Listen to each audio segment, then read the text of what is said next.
জেলে বলেন, চাষা বলেন, আলেম বলেন, যাই বলেন না কেন, কোরআনের প্রতিটা অক্ষর তেলাওয়াত করলে কয় নেকি। আজকের মাহফিলে আমার মায়েরা বোনেরা আছে না নেই? কথা আসতে বলে। মহিলারা পুরুষের চাইতে শারীরিক দিক থেকে শক্তি কম না বেশি?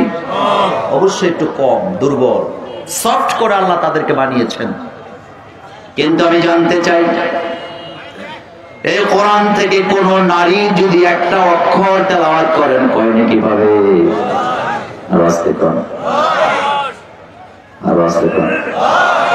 আর কোন শক্তিশালী পুরুষ যদি কোরআন থেকে তেলাওয়াত করে তিনিও পাবেন কয় নেকি। কাবার ইমাম আব্দুর রহমান আস-সুদাইস হাফিজাহুল্লাহ, তিনার মর্যাদা আমাদের কাছে কম না বেশি? কিন্তু আপনাদের কাছে জানতে চাই, কোরআন হাতে নিয়া আব্দুর রহমান আস-সুদাইস তিনি কাবার প্রধান ইমাম, তিনি যদি কোরআন তেলাওয়াত করেন তিনি কয় নেকি পাবেন? আর আমাদের এলাকায় একটা লোক রিক্সা চালায় খায়, গরিব মানুষ, মাটির ঘরে বাস করে, ওই লোকটাও যদি কোরআন থেকে তেলাওয়াত করে কয় নেকি পাবে? কোরআনের তেলাওয়াতের মর্যাদা আপনি কখনো, এটা আপনারটা কখনো বিফলে যাবে না। লক্ষ লক্ষ মক্তব সারা পৃথিবীতে আছে না নাই? মক্তবে নাবালক বাচ্চারা যায় না, সাবালক বাচ্চারা যায়? কথা আসতে কয়। ওযু জানে না, গোসলটাও ঠিক মতো জানে না, কোরআনটা বুকে নিয়া এই প্রচন্ড শীতের সকালে আমাদের দেশের ছোট্ট ছোট্ট সোনামণিরা হাঁটতে হাঁটতে মক্তবের দিকে যায় কি যায় না? কি সুন্দর দৃশ্য এটা! বিশ্বাস করেন, আমি ব্যক্তিগতভাবে মাদ্রাসায় পড়েছি, ভার্সিটিতে পড়েছি, মাদ্রাসায় যাওয়ার দৃশ্যগুলা, ভার্সিটিতে যাওয়ার দৃশ্যগুলা আমাকে কাঁদায় না, কিন্তু সকালবেলা ফজরের পরে ছোট ছোট সোনামণিরা কোরআনকে বুকে নিয়ে যখন ধারণ করে যখন মক্তবের দিকে যায়, আমার কলিজা ভরে যায়।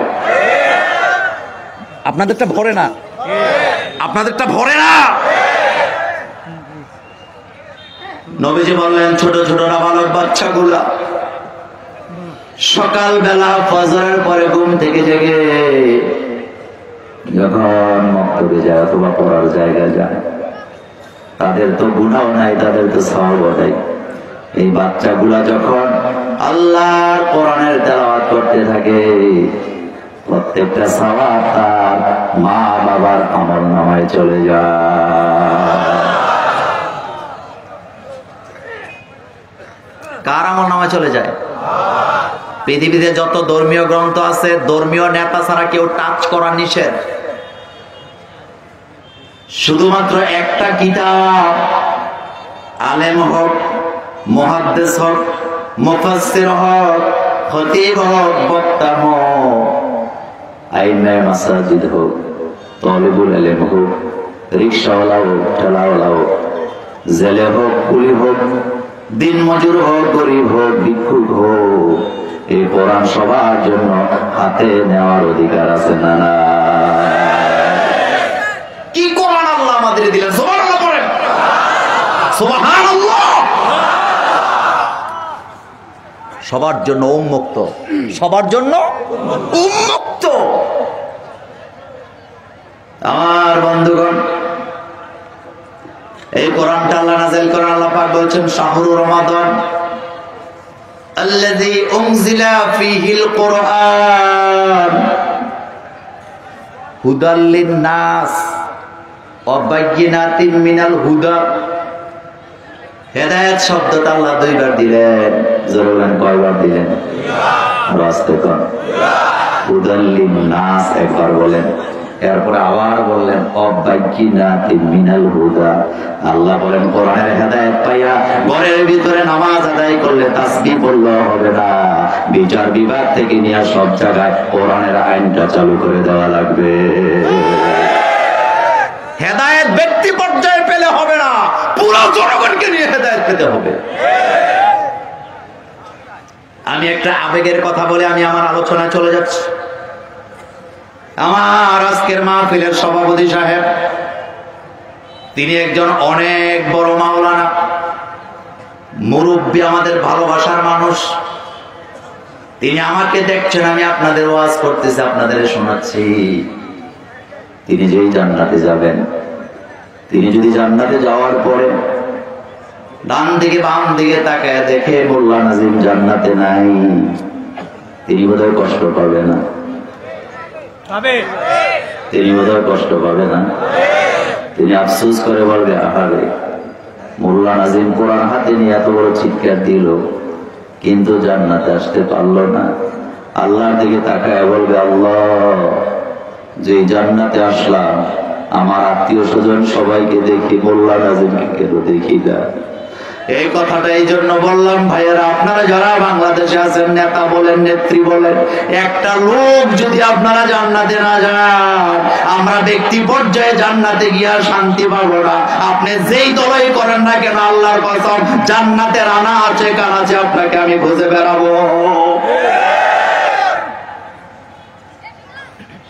আমার বাড়ি কুমিল্লায়, আমি যেই জায়গায় বাস করি, আমার এখানে একজন এমপি সাহেব আছেন, আছে না নাই?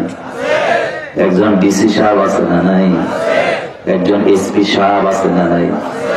এসপি আছে না নাই? এসআই আছে না নাই? তাদের সাথে আমার খুব ভালো সম্পর্ক, হৃদয়ের সম্পর্ক, কলিজার সম্পর্ক। আমি যে এলাকায় বাস করি, আমার প্রশাসনের কিছু ভাইরা সবসময় আমার খবর রাখেন। আজকেও আপনাদের এখানে আসার পরে আমার এলাকার দুইজন প্রশাসনিক দায়িত্বশীল ফোন দিয়ে জিজ্ঞেস করছে, মোল্লা ভাই কেমন আছেন? আমি বলছি, দোয়া করেন, আল্লাহর রহমতে কোনো অসুবিধা নেই। কিন্তু আপনাদের কাছে জানতে চাই, এত মহব্বতের ভাই আমার, আমি যখন জান্নাতে যাব, আল্লাহ যদি আমাকে জান্নাতের জন্য কবুল করে, আর যারা আমার খবর নিত তাদেরকে যদি জান্নাতে খুঁজে না পাই, আল্লাহর কসম, আমার চেয়ে দুঃখী মানুষ জান্নাতে কেউ হবে না। আমি যদি জান্নাতে চলে যাই, আমার মা যদি জান্নাতে না যায়, জান্নাত দিয়ে আমি কি করব? আমি যদি জান্নাতে যাই, আমার আব্বা যদি জান্নাতে না যায়, আমি জান্নাত দিয়ে কি করব? আমি যদি জান্নাতে যাই, আমার বিবি, আমার ছেলে মেয়ে যদি জান্নাতে না যায়, জান্নাত দিয়ে আমি কি করব? আমাদের দেশটা যারা চালান কর্ণধর, যাদের নাম 18 কোটি মানুষের হাতে মুখস্থ, ব্রেনে মুখস্থ, তারা যদি জান্নাতে যেতে না পারে, আমরা সেদিন তাদেরকে দারুণ ভাবে মিস করব, কি করব না? এটাই তো চাই, এটাই তো চাই। আমরা চাই 18 কোটি জনগণ কাঁধে কাঁধ মিলে যেন আল্লাহর জান্নাতে চলে যেতে পারি। কিন্তু আফসোস, আল্লাহ বলছেন, ইন্নাকা লা তাহদি মান আহবাবতা ওয়ালাকিন্নাল্লাহা ইয়াহদি মান ইয়াশা। হেদায়েতের চাবি আমি কাউকে দেই নাই। হেদায়েতের চাবিটা কার কাছে? আর আসতে কোন বিশ্ব নবীর কাছে যদি হেদায়েতের চাবি থাকতো, বিশ্ব নবী তার চাচাদেরকে আগে হেদায়েত দিত। আর মসজিদের ইমামের কাছে যদি হেদায়েতের চাবি থাকতো, তিনি তিনার প্রত্যেকটা মহল্লার নারী পুরুষকে হেদায়েত দিয়ে দিত। আমার বিবি আমাকে ভালোবাসে, এটা স্বাভাবিক ব্যাপার। হুন্না লিবাসুল্লাকুম ওয়া আনতুম লিবাসুল্লাহুন্না। আমি আমার বিবিকে ভালোবাসি, এটা স্বাভাবিক ব্যাপার। ওয়া আশিরুহুন্না বিল মারুফ। আমি কুমিল্লা থেকে আজকে আপনাদের এখানে মধুপুরে আসলাম, আমার বিবি অন্তত 50 বার মেসেজ করছে, কেমন আছি, কোথায় আছি। কয়বার? কথা বলে না, কথা বলে না। কিন্তু আপনাদের কাছে জানতে চাই, যেই বিবি এতবার আমাকে মেসেজ করে জানতে চায় আমি কোথায় আছি, আমি মোল্লা যদি আমার কর্মদোষে জাহান্নামে যাই, আর আমার এই বিবিটা যদি জান্নাতে যায়, আল্লাহর কসম, এত ভালোবাসা, আমার বিবি আমার জন্য কিচ্ছু করতে পারবে না। পারবে তো? পারবে তো? মান যাল্লাযী ইয়াশফাউ ইনদাহু ইল্লা বিইজনিহি। সুবহানাল্লাহ আসে না? সুবহানাল্লাহ আসে না? আর আমাদের দেশে মিথ্যা আশ্বাস আছে না নাই? একজন লোক নাকি 15 জন পীরের কাছে মুড়ি দিছে। লোকেরা বলছে ভাই এত পীর ধরছো কেন? কয় বেটা বলা তো যায় না কোনটার ভিতরে কি আছে, একটা না একটা দিয়ে পার হয়ে চলে যাবে। এটা লাখ মানাতের পূজা যারা করতো তাদের আকীদা ছিল এই আকীদা। হাদিস পড়ে দেখেন, তাদের আকীদা এটা মুসলমানের আকীদা হতে পারে না। আমার বন্ধুগণ আলোচনায় চলে যায়, যেহেতু কিছু কথা আমাকে বলতে হবে, প্রথম আসছি আপনাদের এই এলাকায়। তবে মনে মনে ভাববেন না যে দাওয়াত পাওয়ার জন্য কিছু উল্টা পাল্টা বলবো, এমনটা আমি করি না। মানুষ না, আমিও তো বাংলাদেশের মানুষ, কথা কই না? আমরা বাংলাদেশে ভালোবাসি কি বাসি না? আমরা তো সেই ওয়াইজিন, সেই বক্তা, সেই খতিব, প্রতি জুমায় চোখের পানি দিয়া খুতবার নিজের মাতৃভূমির জন্য দোয়া করি। একটা ঠান্ডা মাথায় একটা কথা বলি, এটা রাজনৈতিক ভাবে নিয়ে না, এটা রাজনৈতিক ব্যাপার না। মাহফিলগুলো রাজনৈতিক ব্যাপার নাই। এদেশে টেন্ডারবাজি হয় না, রাস্তার ইট গম চুরি হয় না, রাস্তায় ছিনতাই হয় না, গাঁজা ব্যবসা হয় না। গাঁজা বোধহয় এই মধুপুরে নাই, ইয়াবা ব্যবসা নাই, ফেন্সিডিল ব্যবসা নাই। এই যতগুলো অপরাধের কথা বললাম সবগুলোর সাথে মোল্লারা জড়িত।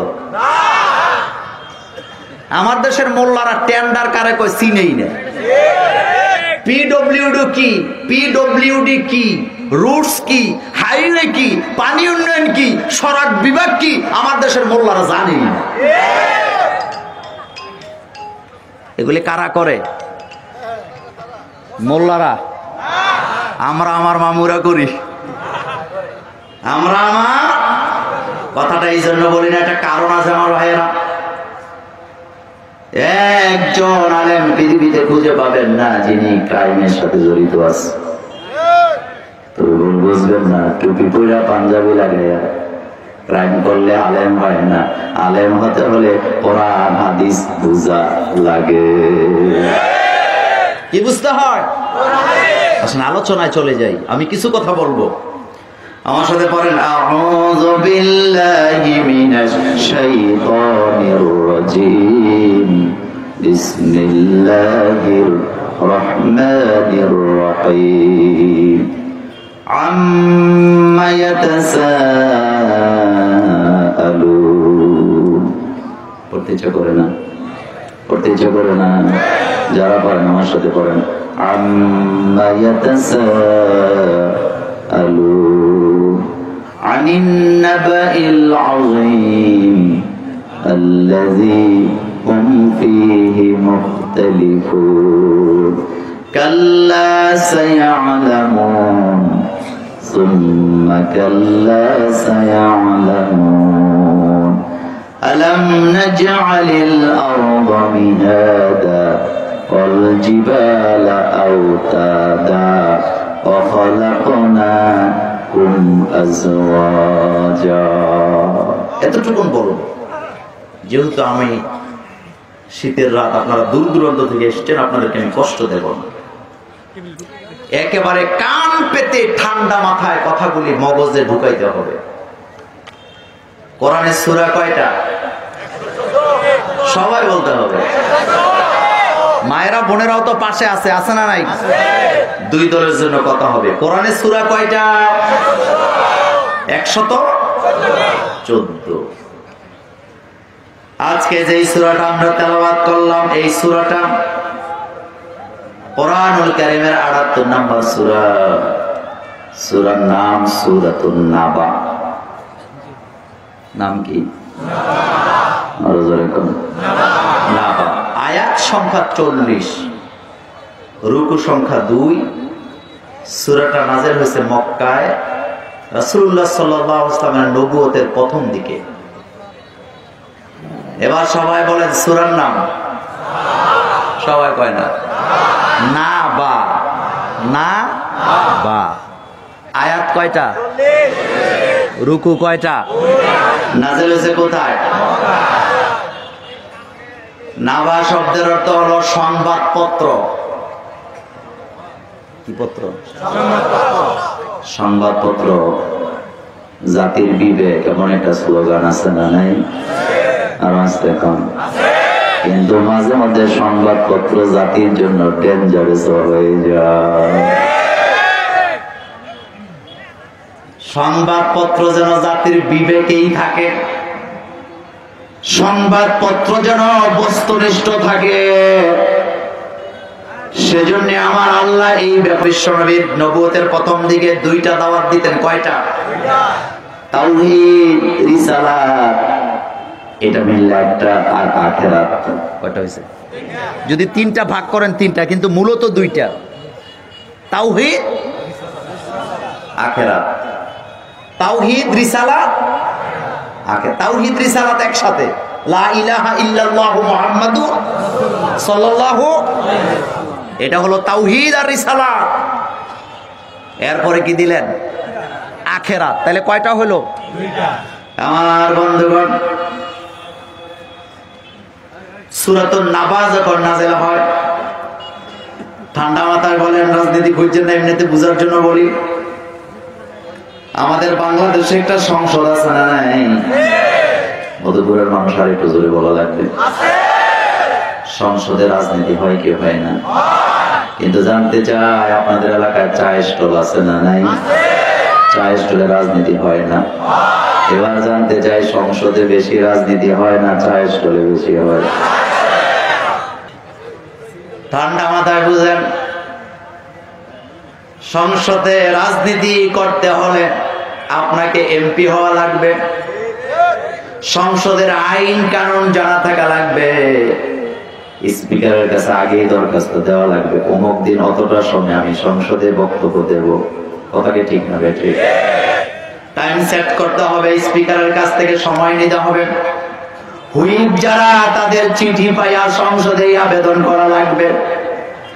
কিন্তু চায়ের স্টল এমন এক সংসদ, এমন এক জায়গা, ফজরের নামাজের পর থেকে রাজনীতি শুরু হয়, রাত 12টা পর্যন্ত একটানা বিরতিহীন রাজনীতি চলে কি চলে না? তাহলে রাজনীতি কোথায় বেশি হয়? আপনাদের এলাকার চায়ের স্টলগুলিতে হয় না। চায়ের দোকানদার বড় খুশি। আমার ভাইয়েরা বিরাট বড় একটা টেলিভিশন লাগাইছে চায়ের স্টলের ভিতরে। এরপরে আমাদের দেশের কিছু মুরব্বী আছে, ফজরের নামাজটা পড়িয়া আম্বিয়ার বাপ, চলো ঠান্ডাটা বেশি পড়ছে, একটা লাল চা মাইরাই। কথা ঠিক না বেটি? ফজরের নামাজের পরে পড়ার কথা কোরআন, আর আমার বাংলার মুসলমানেরা চায়ের স্টলে বসে বসে লাল চা খায়। আকিমিস সালাতা লিদুলুকিশ শামসি ইলা গাসাকিল লাইল ওয়া কুরআনাল ফাজরি ওয়া কুরআনাল ফাজরি ওয়া কুরআনাল ফাজরি ইন্না কুরআনাল ফাজরি কানা মাশহুদা। আল্লাহ বললেন, গোলাম চায়ের স্টলে যাওয়ার জন্য ফজরের পরে আমি তোমাকে বানাই নাই, বরং আমি তোমাকে বানাইছি ফজরের নামাজের পরে কোরআন তেলাওয়াত করো, তাফসীর করো। কারণ তোমরা যখন ফজরের পরে কোরআন পড়ো, তোমাদের তেলাওয়াতের সাক্ষী আমার ফেরেশতারা হয়ে যায়। কিন্তু এই কাম থেকে কিন্তু আমাদের ইমাম সাহেবরাও পিছায়া নাই। মুরব্বীরা লাল চা খাইতে যাবেন দোকানে, ইমাম সাহেব কেরাত করার সময় দুইটা কাশি দিছে। কয়টা কাশি? আম্বিয়ার ভাবে কয়, হুজুর ঠান্ডা বোধ একটু লাগছে, চলেন, আপনি বিল দেওয়া লাগবে না, আসেন চায়ের স্টলে যাই, বইয়া খাবো, চা আর গল্প করি। এখন ইমাম, মুয়াজ্জিন, মুক্তাদি একাকার, সভাপতি, সেক্রেটারি সব একাকার। চায়ের স্টলে বইয়া চা খায়, এক দলে চা খায়, আরেক দলে বিড়ি খায়, ওখানে ইমামও উপস্থিত আছে। এমন ইমামও আমার বাংলাদেশে আছে না? কথা কি বলবো? পরে আবার ইমামরা কালকের থেকে বলবে তো যে মোল্লা নাজিমকে আর দাওয়াত দেওয়া যাবে না। বলবো? কারা কারা চান বলবো না? হাত তোলেন। আমার সভাপতি যদি বলে তাইলে আমি বলবো, এমন ইমাম নাই তো বাংলাদেশে। কথা কন না কেন? আপনি ইমাম, আপনি খতিব, আপনার মর্যাদা আলাদা। আপনিও যদি সাধারণ মানুষের মতো চায়ের স্টলে বসে চা খান, গল্প করেন, শুধুমাত্র ইমাম হিসাবে আপনার পেছনে তারা মর্যাদা দিয়ে নামাজ আদায় করবে, কিন্তু অরিজিনালি তারা আপনাকে ভালোবাসবে না। কিছু ইমাম আছে আসার নামাজের সময় সভাপতির বাসায় খাইতে গেছে, যাইয়া দেখে বাংলাদেশ আর জিম্বাবুয়ের ক্রিকেট ম্যাচ চলতেছে। বাংলাদেশের দরকার 16 বলে 16 রান। এখন সভাপতি ও টিভির সামনে ইমাম সাহেব আমি আর যাইয়া লাভ কি, আমিও সভাপতির সাথে একমত। নাই তো কথা আসতে বলেন কেন? নাই তো। আপনি ইমাম, জাতির বিবেক, আপনি শ্রেষ্ঠ সন্তান। সাধারণ মানুষের সাথে আপনি দোকানে বসে চা খাবেন, এটা নবুয়ত আর রিসালাতের দায়িত্ব হতে পারে না, পারে না, পারে না। এটা রিসালাতের দায়িত্বে পড়ে না। আমার বন্ধুগণ, কিছু ইমাম আছে বুকে হাত দিয়া কয় 40 বছর ইমামতি করে আমার কোনো শত্রু নাই, আলহামদুলিল্লাহ। আমি কই ভাই নাউজুবিল্লাহ পড়ে, কারণ হক কথা যারা বলে তাদের শত্রু থাকবে না। সকালবেলা সূর্য উঠবে না যেমন অসত্য, আপনি হক কথা বললে শত্রু থাকবে না, সেটাও তেমন অসত্য। পৃথিবীতে আলেম ওলামাদের একটা কাউল আছে,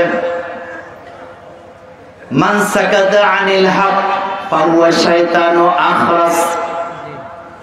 এটা অনেক হুজুররা জোশের ঠালা কয় হাদিস, আসলে এটা হাদিস না। এটা কিন্তু হাদিস না। মুহাদ্দিস যারা আছেন এখানে থাকতে পারেন, এটা অবশ্যই হাদিস না।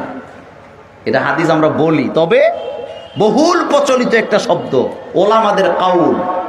এটা কাদের কাউল? তবে এটা আবার একেবারে নরম ভাবে নিয়েন না। সকল ওলামারা এই ব্যাপারে ইজমা, একমত। যেই ইমাম, যেই খতিব হক কথা বলে না, সে হলো বোবা শয়তান। কি শয়তান? শুধু শয়তান না, বোবা শয়তান, প্রতিবন্ধী। কি বন্দী? এবার আপনাদের কাছে জানতে চাই, ফজরের পরে কি করা উচিত ছিল?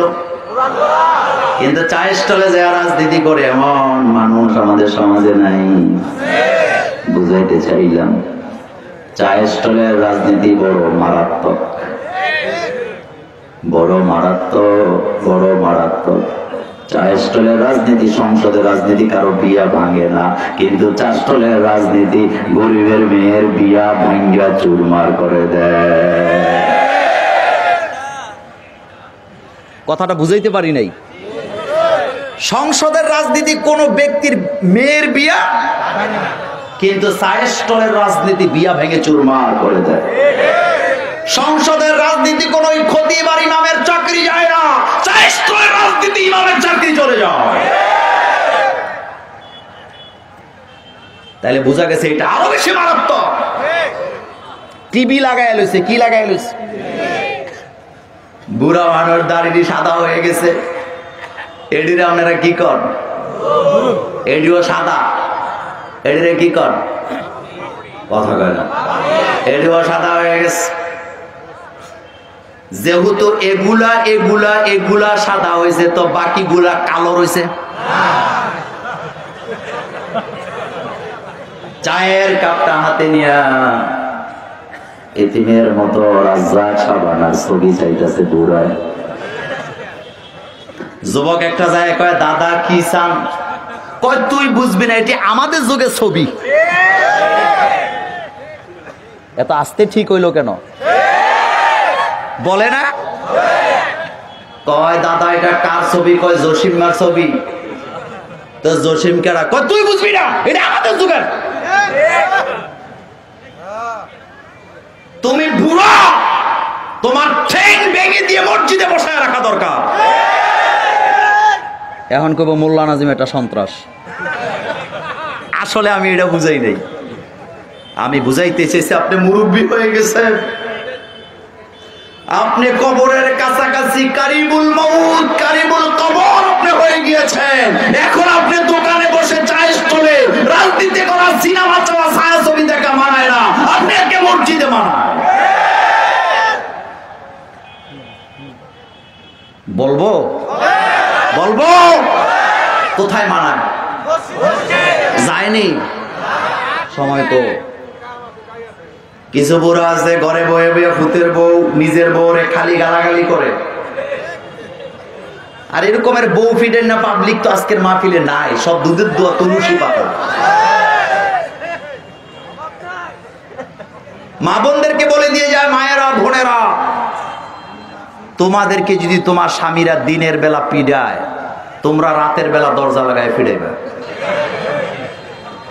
কামাতা দিনও বলে না কেন আলেম ওলামারা? কামাতা দিনও কেন বললাম জানেন? মুহাম্মদ সাল্লাল্লাহু আলাইহি ওয়াসাল্লাম সুনান আবু দাউদের বর্ণনায় বলেছেন, যে ব্যক্তি যে পুরুষটা দিনের বেলা বিবির গায়ে হাত দিয়ে রাতের বেলা তার বিছানা যায়, সেই পুরুষটা হলো পৃথিবীর সবচেয়ে বড় নির্লজ্জ। আমাদের দেশের মা বোনেরা সহজ সরল, সংসারের জন্য কত কষ্ট। ছোট্ট একটা বিষ ফোড়ানিয়া তুমি পুরুষ কাজ করতে পারো না, আর 7 মাস 8 মাসের প্রেগন্যান্সি নিয়া আমার মায়েরা বোনেরা অনবরত সংসারে কাজকর্ম করে। সন্তান জন্ম দেওয়া কত কষ্ট বুঝতে চাইলে একবার দায়িত্বটা নেন না, দেখি নেওয়া যাবে? কথা বলে না, নেওয়া যাবে? তবে পুরুষরা যদি মাইর খায় বিপদ আছে না নাই? ডান্ডা যদি মহিলাদের হাতে উঠে যায় বিপদ আছে, বিচারও পাবেন না।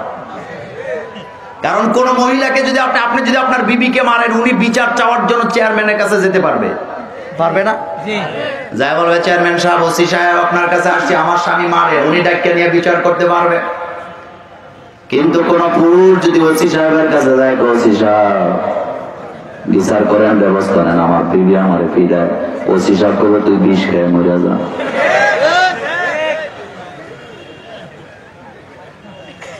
আমার বন্ধুগণ, মূল কথায় আসেন। চায়ের স্টলের রাজনীতি মানুষের মেয়ের বিয়ে ভেঙে দেয় কিভাবে শোনেন। মধুপুর একটা মেয়ে দেখার জন্য আসছে। আপনাদের এই গ্রামের নাম কি?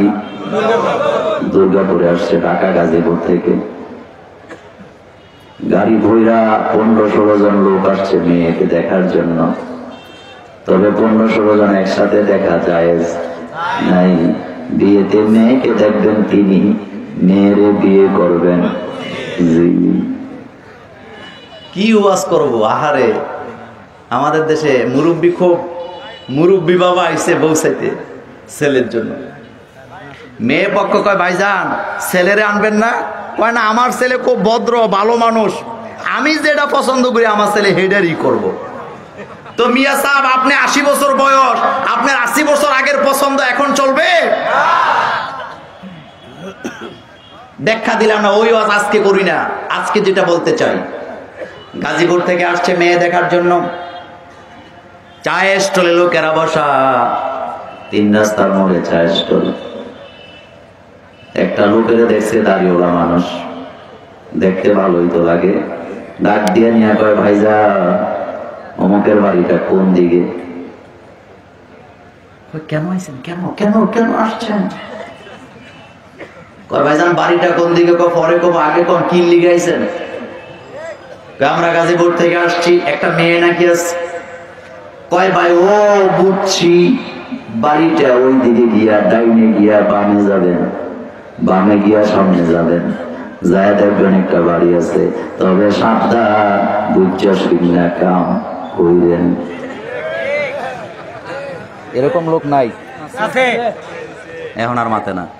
আছে, এরকম লোক নাই? আছে, মধুপুরে নাই, আছে, দুর্গাপুরে নাই। হাদিস পড়েন, মা আয়েশার বর্ণনা। রাসূলুল্লাহ সাল্লাল্লাহু আলাইহি ওয়াসাল্লাম একজন মেয়ের ব্যাপারে বলে দিলেন, এই মেয়ে খুব ভালো। মা আয়েশা বললেন, হুজুর মেয়ে তো টেরা।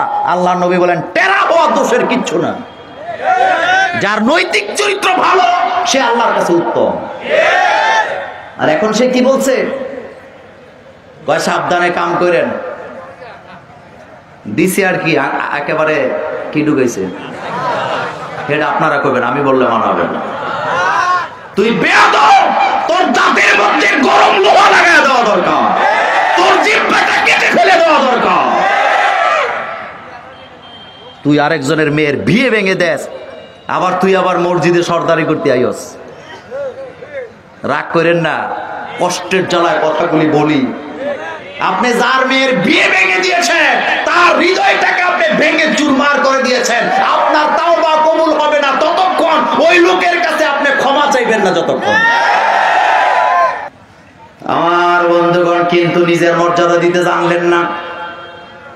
আপনি যদি বলতেন ভাই অমুকের বাড়িতে কেন যাবা, যদি বলতো আমরা তার মেয়েকে দেখতে আসছি, আপনি যদি বলতেন ভাই মেয়ে কিন্তু অনেক ভালো, মেয়ের মাটাও ভালো, জেনে রাখবেন আমাদের গ্রামে কোনো খারাপ মেয়ে নাই, তাইলে বিয়েটা হয়ে যেত।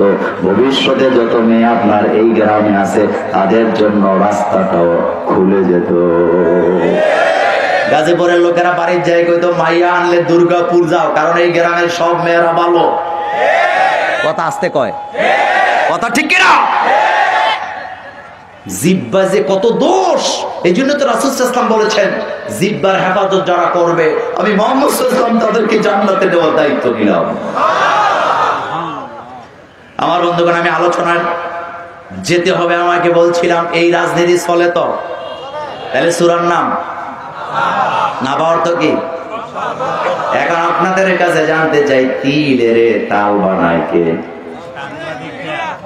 মিডিয়া। কে? মরা মুরগা নাচায় কে? কাঁচা কলা পাকায় কে? মনে রাখবেন, আমি কুমিল্লার ভাষায় বললাম, মিডিয়ার কাজ হলো মরা মুরগরে নাচায়, কাঁচা কলাকে পাকায়, যেটা বক্তারা কয় না হেডাও দেয়। আজকে না এগুলা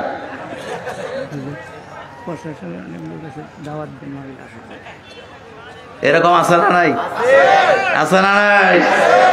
আরে মিডিয়ার ভাইয়েরা, কেন সোনামণির এগুলি করো? কেন করো? কেন মানুষের মধ্যে ঝগড়া লাগাও? ডাইরেক্ট দিয়ে দেয়, কালকে সকালে দিবে মধুপুরের দুর্গাপুরের ময়দানে মোল্লা নাজিমের হুঙ্কা। তা আমি তো মানুষ, আমি কি জানোয়ার নাকি আমি হুঙ্কার দিতাম? বেটা,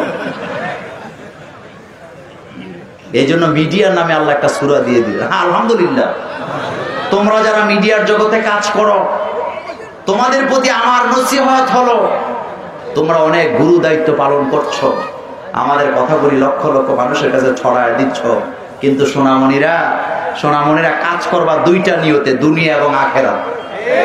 দুনিয়া এবং দুনিয়ার কল্যাণ, আখেরাতের কল্যাণ চাইতে বলেছেন কে?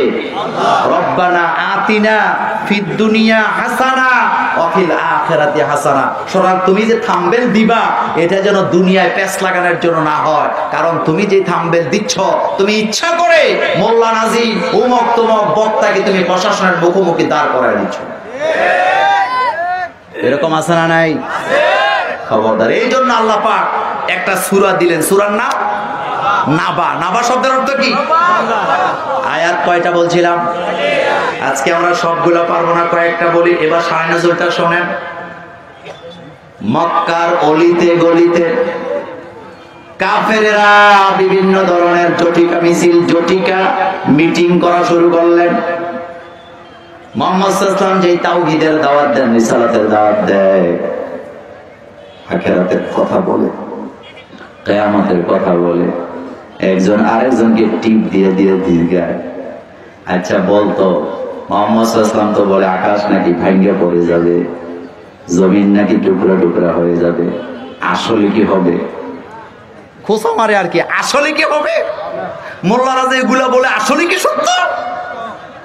আসলে কি হাসা? এরকম করে করে গুতাইতেছে। জবাব দেওয়ার জন্য কি আছেন? আল্লাহ। এত আস্তে কেন? মোহাম্মদ হারগিজ না গুফতা, তা না গুফতা জিবরাইল। মোহাম্মদ হারগিজ না গুফতা, তা না গুফতা জিবরাইল। জিবরাইল হারগিজ না গুফতা, তা না গুফতা রব্বুল জলিল। মুহাম্মদ সাল্লাল্লাহু আলাইহি ওয়াসাল্লাম কথা বলেন না ততক্ষণ, জিবরাইল আমিন বলেন না যতক্ষণ, আর জিবরাইল আমিন বলেন না ততক্ষণ, আল্লাহ নিজে কথা বলেন না যতক্ষণ। এটাকে বলা হয় চেইন অফ কমান্ড। সুবহানাল্লাহ আসলো না এখনো? এটাকে বলা হয় চেইন অফ কমান্ড। এখানে একজনের আগে আরেকজনের কথা বলে না। ছেলের আগে মায়ের আগে ছেলেরা কথা বলে, মায়ের আগে মেয়েরা কথা বলে, নেতার আগে কর্মীরা কথা বলে। এখানে চেইন অফ কমান্ড। আল্লাহ না বললে জিবরাইল বলেন না, জিবরাইল না বললে মুহাম্মদ সাল্লাল্লাহু আলাইহি ওয়াসাল্লাম বলেন না। মা ইয়ানতিকু আনিল হাওয়া ইন হুয়া ইল্লা, এটা ইসলাম ছাড়া কোথাও পাবেন না। আপনি কানে মেরে নিলেন, ইসলাম ছাড়া এই চেইন অফ কমান্ড কোথাও পাবেন না। পৃথিবীতে তথাকথিত রাজনীতি যারা করে, ছোট নেতাগুলি বড় হইতে দেয় না, হইলেই শেষ।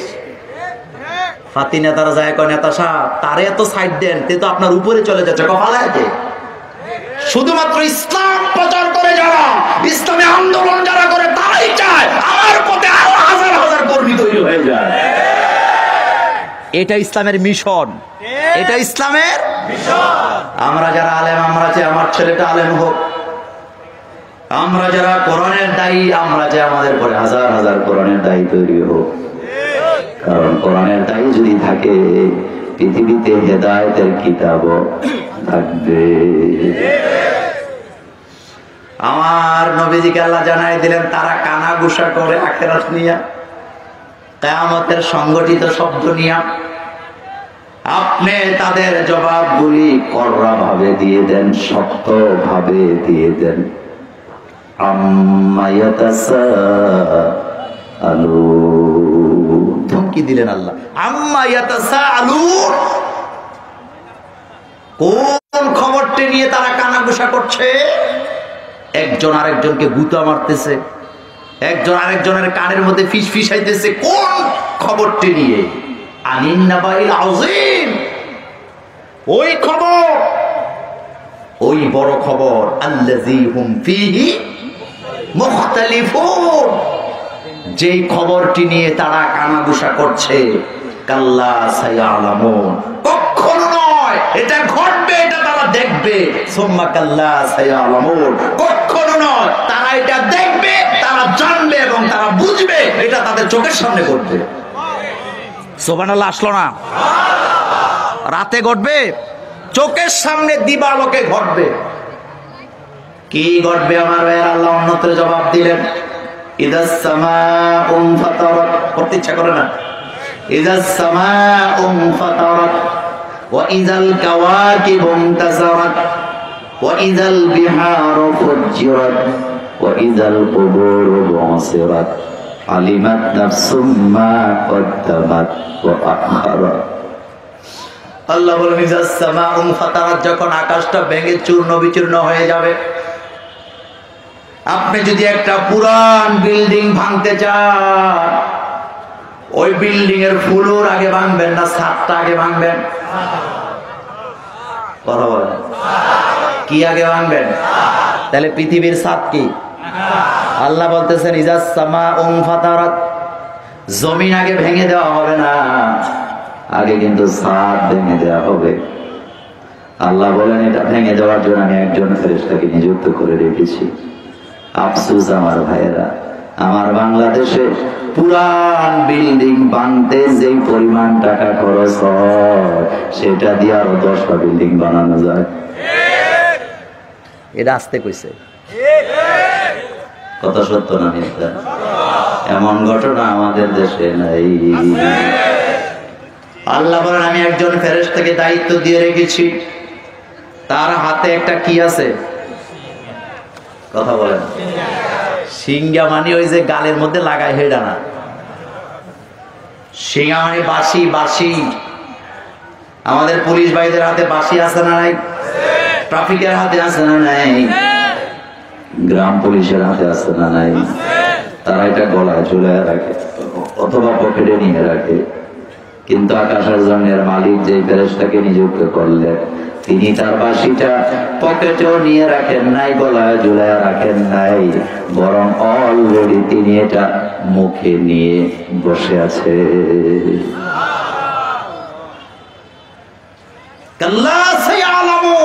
দেরি হবে না, একেবারে নিকটবর্তী সময়ে ঘটে যাবে, চোখের পলকে ঘটে যাবে। আকাশটা ভেঙে চুরমার হয়ে যাবে। আকাশ যদি ভেঙে পড়ে যায় তাহলে তারকাগুলি থাকবে তো? আরো আস্তে কর। আল্লাহ বলেন না,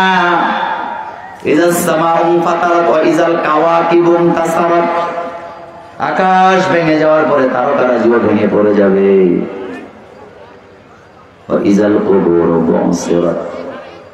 কবর গুলা খুলে দেওয়া হবে। আলিমাত নাফসুম মা কদ্দামাত ওয়া আখারাত, তুমি যা করেছ আগে, যা করেছ পরে, প্রতিটি নফসকে জানায় দেওয়া হবে। তাফসীরবিদ বলেছেন আগে পরে মানে হলো হেদায়েতের আগে, হেদায়েতের পরে। হেদায়েতের আগে, হেদায়েতের যা করেছেন নফস বলা হয়েছে এখানে, একটা মানুষও বাদ দেন নাই। এখানে হিন্দু, বৌদ্ধ, খ্রিস্টান, ইহুদি, নাসারা, মাজ্জাসি যত রকমের মানুষ আছে, সমস্ত মানুষ, নারী পুরুষ, সবার ব্যাপারে আল্লাহ বললেন ইয়ালামুনা মা, আল্লাহ পাক বললেন সব জানিয়ে দেওয়া হবে, যা আগে করেছ, যা পরে করেছ। আগে পরে মানে কি? হয় হেদায়েতের আগে অথবা হেদায়েতের পরে, যা করেছে সব জানিয়ে দেওয়া হবে। আল্লাহ বলেন আমার কাছে মিছিল সহ আসা যাবে না। পীরের মুরিদেরা পিসাবের মাহফিলে যায়, লঞ্চ ভাড়া করে যায় কিনা? তাফসীর মাহফিলে আপনারা যান, বাস ভাড়া করে দলে দলে মিছিলে। নেতার নির্বাচন হবে, নমিনেশন পেপারটা সাবমিট করার দিন দলে দলে যায় কি যায় না? কিন্তু আল্লাহ বলে আমার কাছে যখন আসবা, ইন কুল্লু মান ফিস সামাওয়াতি ওয়াল আরদি ইল্লা আতির রহমানি আবদা লাকাদ আহসাহুম মুআদ্দাহুম আদ্দা ওয়া কুল্লুহুম আতিহি ইয়াউমাল কিয়ামাতি ফারদা। আল্লাহ বলেন বান্দা আমি এক একজন করে আলাদা আলাদা করে গণনা করে রেখেছি। বিবি তার স্বামীর হাত ধরে আসতে পারবে না, স্বামী তার বিবির হাত ধরে আসতে পারবে না, নেতারা তার কর্মীদেরকে নিয়ে দলে দলে আসতে পারবে না, আমার সামনে একা একা আসা লাগবে। মোল্লার কথা না আল্লাহর কথা। লাকাদ আসাহুম আদ্দাহুম আদ্দা, একা একা আবি, একা একা দল নিয়ে আসা যাবে না। কোনো বডিগার্ড নাই, স্বেচ্ছাসেবক নাই, মিছিলকারী নাই। আপনাদের এত বড় মাহফিল, বক্তা নিয়ে আসছেন, বক্তাকে আনার জন্য 100 গোলাপান পেছনে পেছনে দৌড়ায় কি দৌড়ায় না? কথা তো আসতে বলেন কে? কিন্তু আল্লাহর দরবারে যেদিন সেই বক্তাটা যাবে, একা যাওয়া লাগবে, দল নিয়ে যাওয়া যাবে না।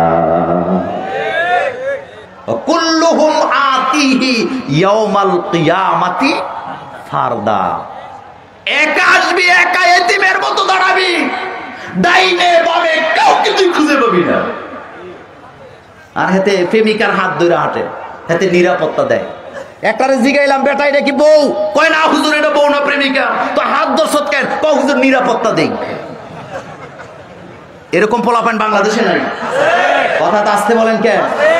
ফাস্টফুডের দোকানে যাইয়া মাইয়া খাইতে পারবে না, 100 টাকা খেতে 1.5 কেজি অর্ডার করে। ফাস্টফুড আপনাদের এলাকায় নাই? কথা আস্তে আস্তে কয়। এরপরে ফাস্টফুডের দোকানে এরকমের মেনু থাকে, চিকেন ফ্রাই, কুত্তা ফ্রাই, শিয়াল ফ্রাই, বিলাই ফ্রাই, ব্র্যাং ফ্রাই, বেজি ফ্রাই। এরপরে হাতে কয় শুনো কোনটা খাইবা? কয় মনু তুমি যেটা দাও হেডাই খামু। এরপরে অর্ডার দিতে দিতে পুরা টেবিলে ভর্তি, মশান করে খায়। হেতে কয় সুনু খাও, হেতে কয় বাবু খাও। আল্লাহর লানত! কিসের নিরাপত্তা দেস তুই?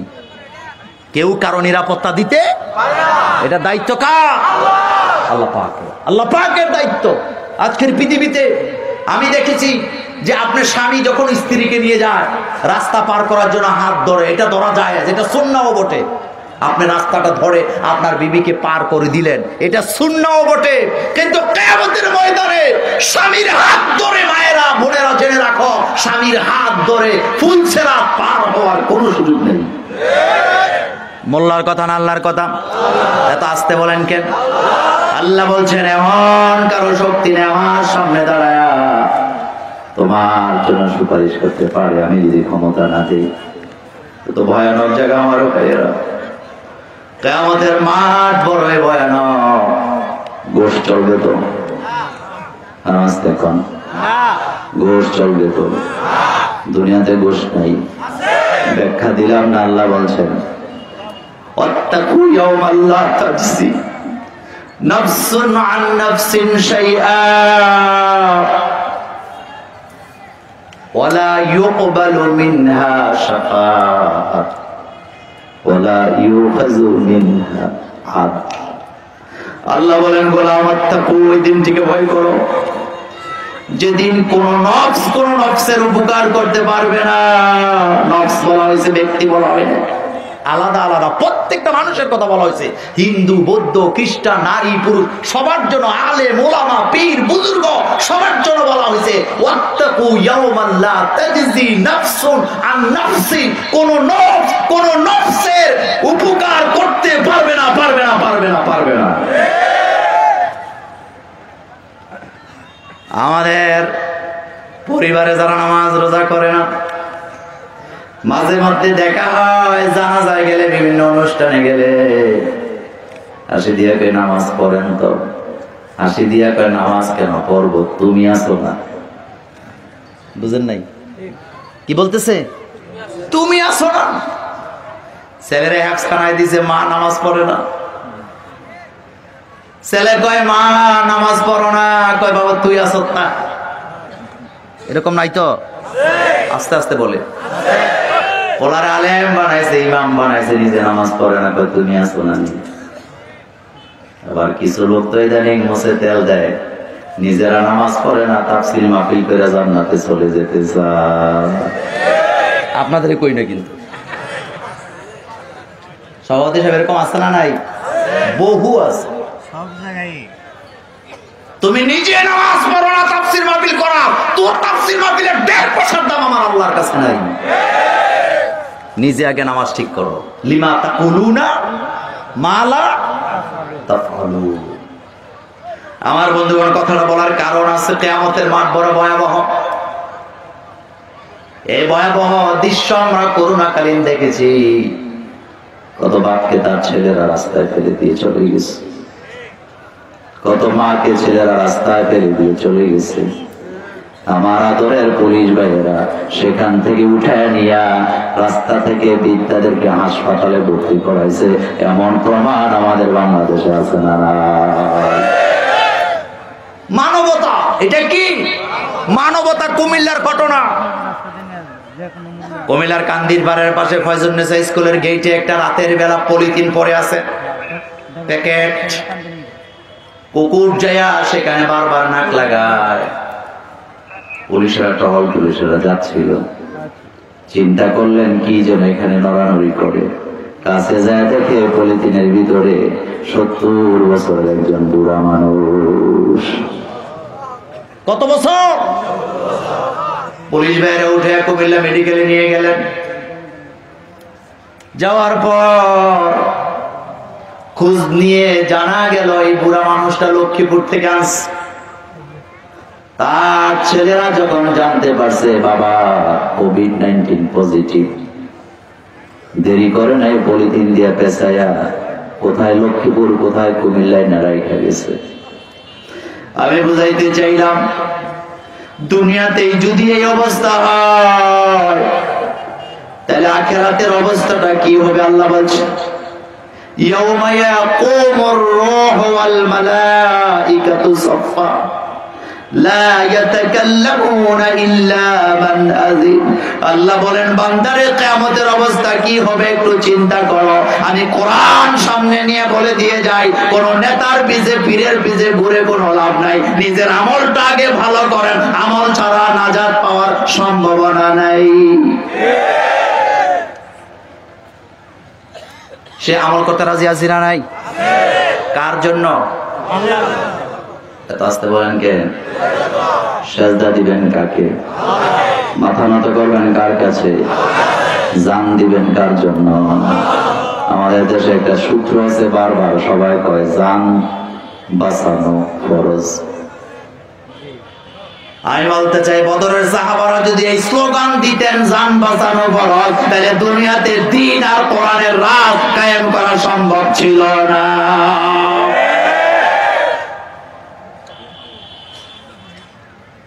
কথা বুঝেন নাই? কথা বুঝতে পারেন নাই? জান বাঁচানো ফরজ এই ফতোয়া দিয়ে গেলেন, কিন্তু আল্লাহর কোরআনের রাজ কায়েমের জন্য জান দেওয়া ফরজ, এটা কেন ভুলে গেল মুসলমান? ইয়া নাফসি সবাই বলবে।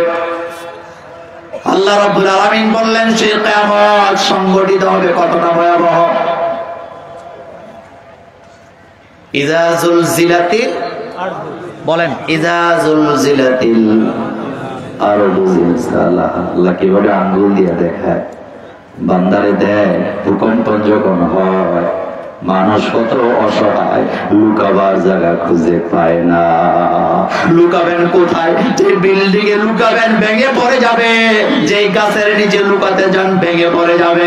আল্লাহ বলেন কিয়ামত যেদিন আসবে, মানুষগুলা বলবে আইনাল মাফার, আইনাল মাফার, আইনাল মাফার, ভাগবো কোথায়, পালাবো কোথায়? সেদিন তুমি কারো দালালি করার সময় বাবারা নিজেকে নিয়ে ব্যস্ত হয়ে যাওয়া লাগবে।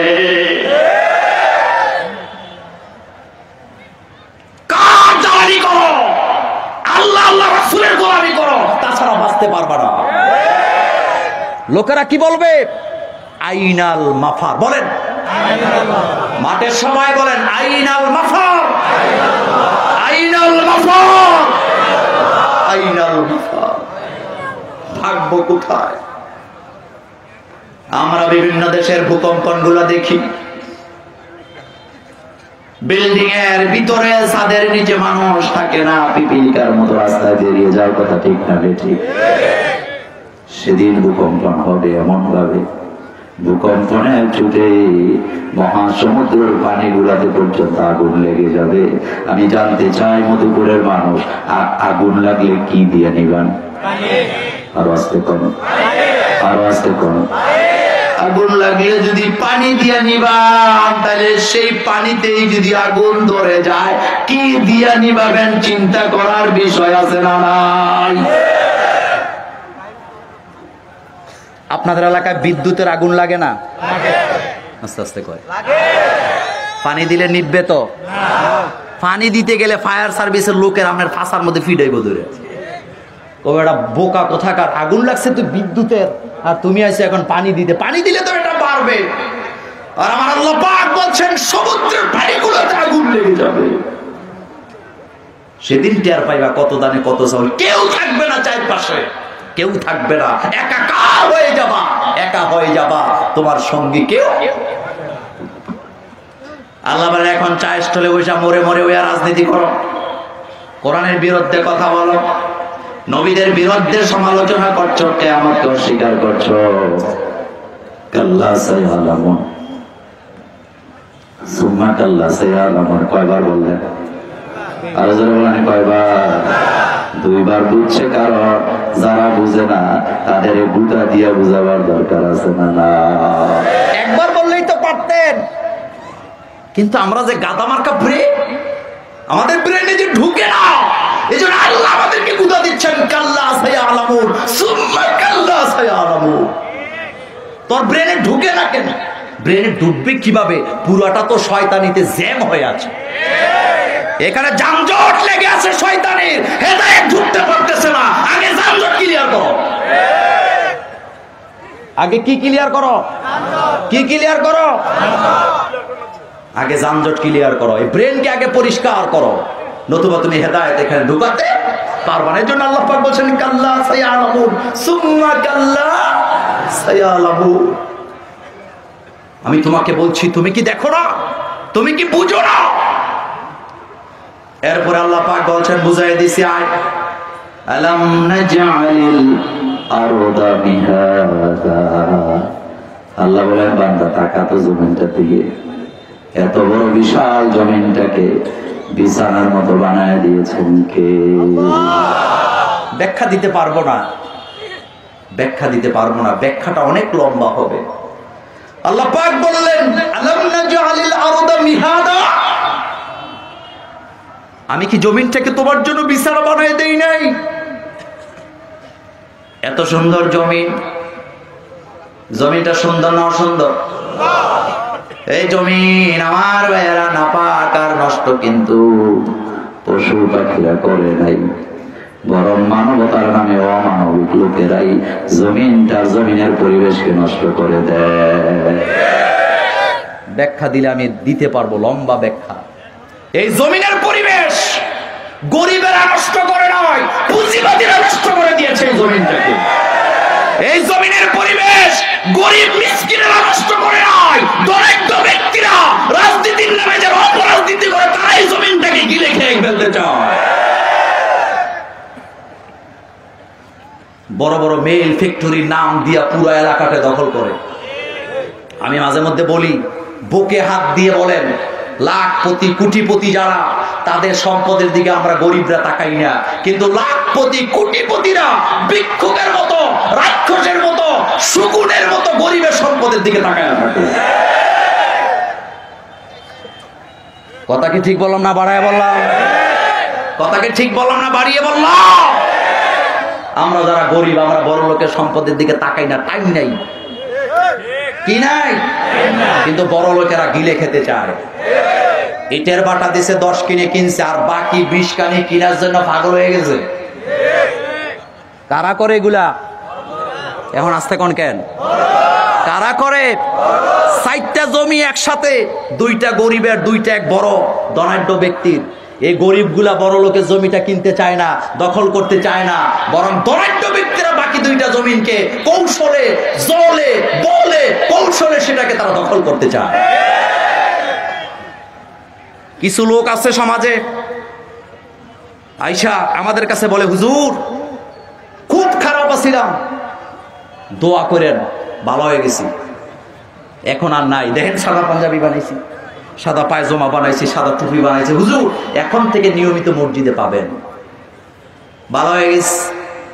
আমি হাসি দিয়ে কইলাম, চাচা বাবা তো এখনো হন নাই, কারণ এত বছর গরিবের যে মালগুলা খাইছেন এটা আগে ফেরত দেন, তারপরে কইেন ভালো হয়েছি, নতুবা আপনার তাওবা কবুল হবে না।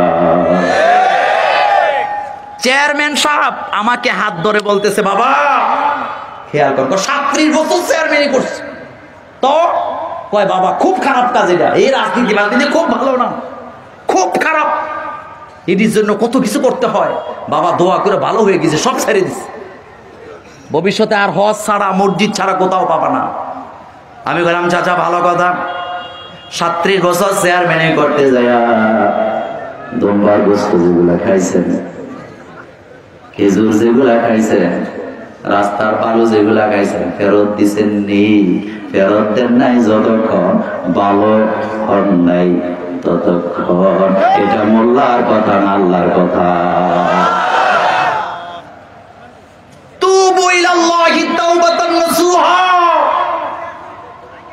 আল্লাহর কাছে তাওবা করো, আল্লাহর কাছে তাওবা করো। আর তাওবার শর্ত হলো 4টা, তার মধ্যে একটা হলো আগে মাল ফেরত দে, আগে মাল ফেরত দাও। এরপরে 2 নম্বরে বলা হয়েছে ইত্তাকি দাওয়াতুল মাজলুম, যাদের উপরে ক্ষমতায় থাকাকালীন অবস্থায়, সম্পদশালী থাকা অবস্থায় যে গরিবের উপরে জুলুম করেছো, আগে তার কাছে মাপ চাও। আগে সম্পদও দিলেন না ফেরত, এরপরে কি কয় হুজুর 37 বছর চাকরি করছি, আল্লাহ বহু দিছে, ঢাকাতে 6 তলা বাড়ি করছি, গাজীপুরে জায়গা কিনছি, বনানীতেও জায়গা করছি, তো দোয়া করেন এখন আর খারাপ কাজে নাই। এরকম নাই তো, এরকম নাই তো। চাচা আগে বিল্ডিংটা ভাঙ্গিয়া ফেরত দেন না, জনগণের টাকা। বাতিজাকে ঠকাইছেন, ভাইকে ঠকাইছেন, বোনকে ঠকাইছেন, আত্মীয় স্বজনকে ঠকাইছেন, আগে মালটা ফেরত দেন। মালটা ফেরত দিবেন না যতক্ষণ তাওবা কবুল হবে না ততক্ষণ। আলেমরা বলেন, কথা কি ঠিক বললাম না বাড়ায় বললাম? আমার বন্ধুগণ, সে আল্লাহ পাক বলছেন, আলাম নাজআলিল আরদা মিহাদা, আমি কি তোমাদের জন্য জমিনটাকে বিছানা বানাই নাই? তোমারে বানানো কঠিন না, জমিন বানানো কঠিন? আঙ্গুল দিয়ে আল্লাহ বুঝাই দিতেছে, বেটা তুমি ক্ষুদ্র, তোমারে বানাবো পারি না, কিন্তু এত বড় বিশাল জমিনটা বানিয়েছেন কে? আমার আল্লাহ যে কত দয়ালু, আমার আল্লাহ যে কত দয়ালু। ইয়া আইয়ুহাল ইনসান মা গররাকা বিরাব্বিকাল কারীম। সব তাফসীর বলেছেন এখানে কারীম শব্দটা ব্যবহার হয়েছে এই কারণে, কারণ আল্লাহ যদি তার বান্দাকে অপরাধ করার সাথে সাথে শাস্তি দিতে, বান্দা লুকাবার জায়গা খুঁজে পেত না। চোর চুরি করতে রওনা দিছে, আল্লাহ যদি রাস্তায় তাকে সাথে সাথে শাস্তি দিয়া ল্যাংড়া বানায় দিত, উপায় ছিল নাকি? কথা বলে নাকি? কিন্তু আল্লাহ কি দেয়? আচ্ছা জানতে চাই, চোরের আল্লাহরে কম ডাকে না বেশি ডাকে? আপনাদের এলাকায় চুরিদারি হয় না তো? চোর যারা চুরি করতে ঘর থেকে বেরিয়ে যায়, আল্লাহরে কম ডাকে না বেশি ডাকে? রাস্তাঘাটে ডাকাইতি তো হয় না? জিরো টলারেন্সে আসবে তখন। এদেশ থেকে নেশাকে চিরতরে বন্ধ করে দিবেন যখন। নেশা যদি বন্ধ করতে পারেন, 90% ক্রাইম বাংলাদেশে বন্ধ হয়ে যাবে। আমি ব্রাহ্মণবাড়িয়াতে মাহফিল করতে গেলাম একটা এলাকায়, নাম বলবো না। তো রাতের বেলা ওরা আমাকে বলতেছে, হুজুর রাস্তা কিন্তু খুব খারাপ। আমি বললাম কি রাস্তা ভাঙা নাকি? কয় না হুজুর। তো কি? কয় হুজুর একটু ধরে আর কি, বুঝেন না কথা? কি করে? আমি তো হুজুর মানুষ, ডরাই গেছি। আমি বলতেছি ভাই এখন কি হবে? চিন্তা করে না, লোক দিয়ে দেবো। তা আমার গাড়িতে একজন উঠাই দিছে। এখন আমি খুব পেরেশানি। আমার লিটন মোল্লা, আমার যে সহকারী এরা আছে, আমার ড্রাইভার আছে, আমি দোয়া ইউজ করতেছি জোরে জোরে, লা ইলাহা ইল্লা আনতা সুবহানাকা ইন্নী কুনতু মিনাল, কারণ যে বিপদে পড়বে সেই তো দোয়া ইউজ পড়বে। এখন বেচারা খালি আমার একটু পর পর হুজুর ডরায় না, আমি আসি না। আমি কই ভাই আপনারও তো পিড়াইব। তা আবার আমি পড়তেছি লম্বা টাইম রাস্তা। এক পর্যায়ে বেচারা আমার দোয়া ইউজ পড়ায় বিরক্তি হয়ে বলতেছে, হুজুর বারবার বললাম আপনি টেনশন করেন না, আমি আসি না, শুনলেন না। হুজুর টেনশন করেন না, কারণ রাতের বেলা যে কাজগুলো হয় এগুলো আমরাই করি। চোরের গায়ে লেখা থাকে চোর, দুর্নীতিবাজের গায়ে লেখা থাকে দুর্নীতিবাজ, বাটপারের গায়ে লেখা থাকে বাটপার। কষ্টের জ্বালায় কথাগুলি বললাম, কষ্টের জ্বালায় বললাম। আমার বন্ধুগণ, আখেরাতে ধরা পড়া লাগবে তো। সে আল্লাহ পাক বলছেন মিনহা খলাকনাকুম, আঙ্গুল দিয়ে দেখাইতেছে মানুষকে, মিনহা খলাকনাকুম। এখানে তরাব শব্দটা নাই, আছে নাকি? এখানে মাটি শব্দটা আছে। আল্লাহ বলতেছেন মিনহা খলাকনাকুম, পড়েন সবাই, মিনহা খলাকনাকুম ওয়া ফিহা নুঈদুকুম ওয়া মিনহা নুখরিজুকুম তারাতান উখরা। আল্লাহ বললেন বান্দা, এই মাটি থেকে তোরে আমি বানাইছি। মাটির দিকে তাকা, আসমানের দিকে তাকাইস না। আসমান বহু দূরে, মাটি তো নিকটবর্তী। আমি তোমাকে এই মাটি দিয়ে বানাইছি। অফিহা নুঈদুকুম, এই মাটিতে আমি তোমাকে আবার পুঁতে দেব। অমিনহা নুখরিজুকুম, নুখরুজ শব্দ আল্লাহ ব্যবহার করছেন। খুরুজ সৌদি আরব থেকে আইছে। জিজ্ঞেস করতেছে বেটা আর যাবি না? কয় না, খুরুজ লাগাই আইছি। কথা বলেন কি বলে? খুরুজ মানে কি? এত আসতে বললে হয়? বের হওয়া। বের তো এমনি এমনি হয় নাই, এ আকামা নাই, ঘুরছে গাছছে ধৈরা বার করে একটা খুরুজ লাগাই দিছে, মানে বেরিয়ে যাও, আর এখানে ঢুকতে পারবো না। আল্লাহ পাক বলেন কবরের ভিতরে আমি তোকে ঢুকাবো। অনুখরিজুকুম, আমি তোমাদেরকে বের করে আনবো। মিনহা খলাকনাকুম, বলেন মিনহা খলাকনাকুম ওয়া ফিহা নুঈদুকুম ওয়া মিনহা নুখরিজুকুম তারাতান উখরা। আল্লাহ বলেন এখান থেকে বের করব।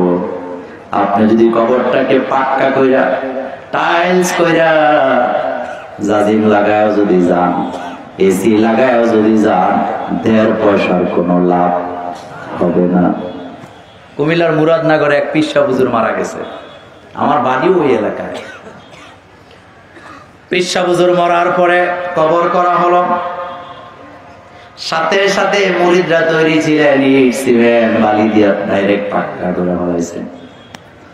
এতটুকুন তো স্বার্থ। এরপর এটার উপর আবার জাজিম ফালাইছে, চাদর বিছাইছে, লাল চাদর, এটার সাথে বালিশ দিছে, একটা বদনা দিছে, একটা কোরআন দিছে, একটা রেল দিছে, আর একটা মোমবাতি দিছে।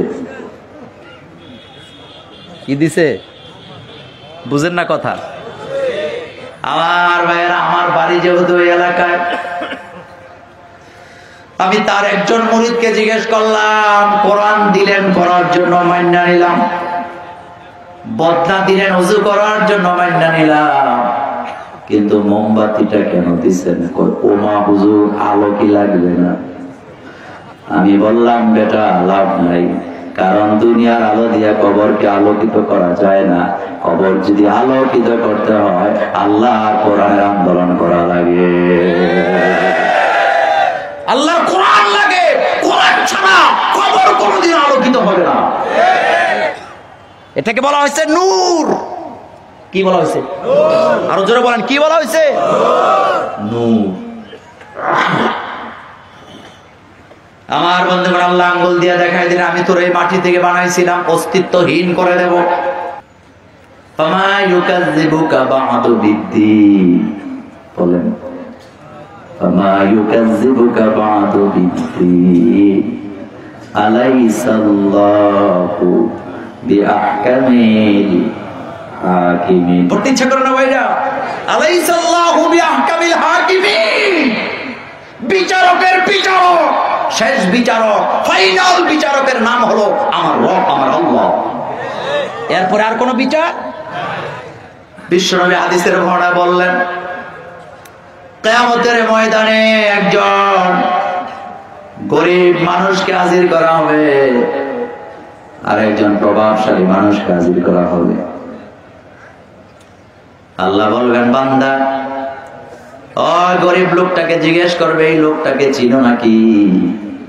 গরিব লোকটা বলবে, হ্যাঁ আল্লাহ চিনি, আমাদের এলাকার নেতা ছিল। কি আছিল? আরো আস্তে কোন?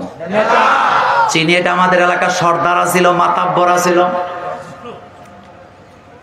আল্লাহ বলেন, ভালো করে তাকাও, ভালো করে চিনতে পারো কিনা দেখো। বান্দা বলবে, আল্লাহ চিনি, এটা একটা জুলুম বাজা ছিল, একদিন রাস্তায় আমার একটা থাপ্পড় দিছিল। আল্লাহ বলবেন, তুমি কি দেও নাই? কয় না আল্লাহ, আমি তো দিতে পারি না, আমি তো গরিব মানুষ। কি করছিলা?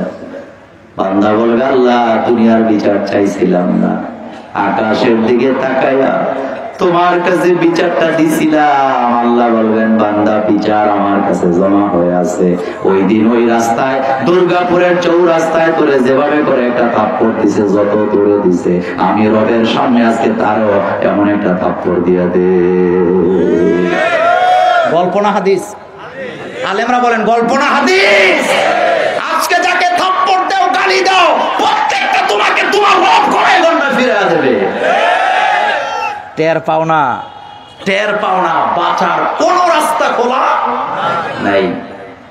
রিক্সা ধরছে এলাকায়, গরিব মানুষ চালায় খায় রিক্সা, উঠটাই পায়ের উপরে পা তুলে কয়, সামনে যা, ডাইনে যা, বামে যা, পিছে যা, উপরে যা, নিচে যা। ভাই যাইবেন কই? কত বাপের মাথার জন্য ঘুরতে ঘুরতে সারাদিন বেচারারে গণ ঘুরাইছে, ভাড়া জমে গেছে 200 টাকা। কয় ভাই ভাড়া দেন।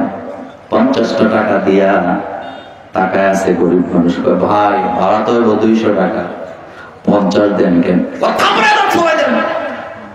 এরকম বেয়াদব নাই, এরকম বেয়াদব নাই। তুই কিসের বড় লোক? তোকে গণার আমাদের টাইম নাই। এই জন্য অটোলা ভাইদেরকে বলি, ওই যে সিটের নিচে একটা জালি বেত রেখে দিবে। আমার হক, আমি পেডেল চালাইছি, আমি হক টাকা, আমি প্রত্যেকটা পেডেলকে ঘুরান দিতেছি, আমার কোমরের ঘাম, আমার গালের ঘাম, আমার গলার ঘাম ঝরেছে। তুই আমার টাকা মেরে খা, আমি তোকে করার টাইম নেই। আমি বিচার দেব কার কাছে? নবীজি বলেছেন, মাজলুমের বদদোয়া আর আল্লাহর মাঝখানে কথা আসতে বলেন কেন? কি থাকে না, ডাইরেক্ট চলে যায়, ডাইরেক্ট চলে যায়। মুদি দোকানদারের টাকা মারতে পারলে বেটা বড় লোক মনে করে, এরকম নাই তো? কথা আসতে কয়। মুদি দোকান আপনারা চিনেন তো? আপনারা কি বলেন?